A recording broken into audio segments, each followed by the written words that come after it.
ஒரு தேசத்தில் நடந்தது ஒரு கதை.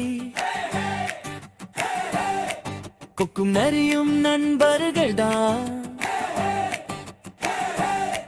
சின்ன சின்ன சிரிப்பில் வாழ்ந்தார்கள். நல்ல நண்பர் என்று சொன்னார்கள். ஆனா ஒரு நாள் நடக்குது ஏதோ, அதுதான் இந்த கதையின் மேடோ.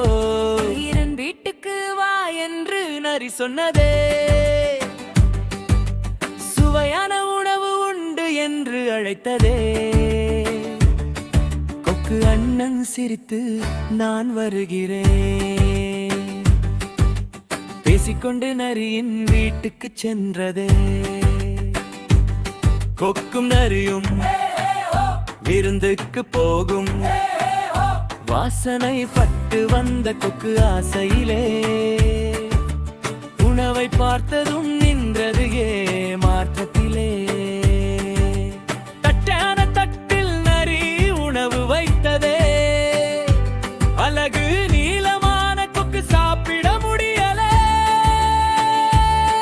நரி மட்டும் சிரித்து ஆ என்று உண்டதே. கொக்கு மட்டும் நின்று பார்த்து சோகப்பட்டதே. மனசு காயம் பெற்றதே. நரி தந்திரம் செய்ததே, அதற்கு பதில் கொக்கு காத்திருந்ததே.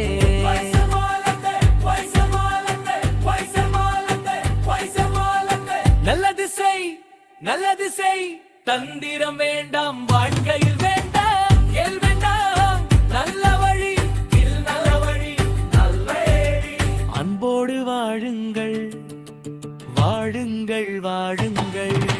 எப்போ நான் கற்றுக் கொடுப்பேன் எழுத்துக்கு நினைக்கவே.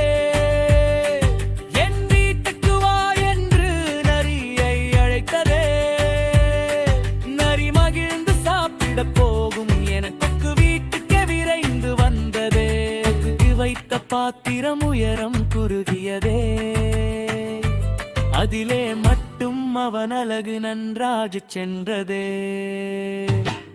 கொக்கு மட்டும் சிரித்து ஆஹோ என்று உண்டதே. நரி மட்டும் பார்த்து நின்றது பசித்தே. நரி என்ன செய்தது? தந்திரம் செய்தது. கொக்கென்ன கற்று தந்தது?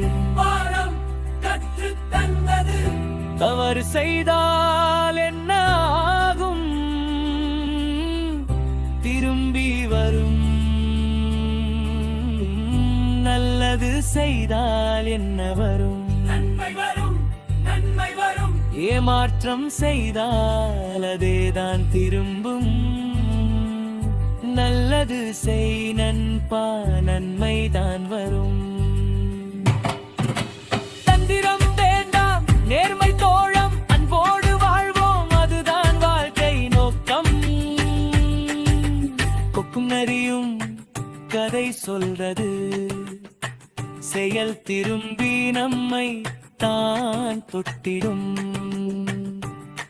நல்ல வழியில் நடந்தால் எப்போதும் நன்மை வந்து வாழ்வை நன்னாக்கும். கொக்கும் நரியும் கதை சொல்லது, கதை சொல்லது, கதை சொல்ல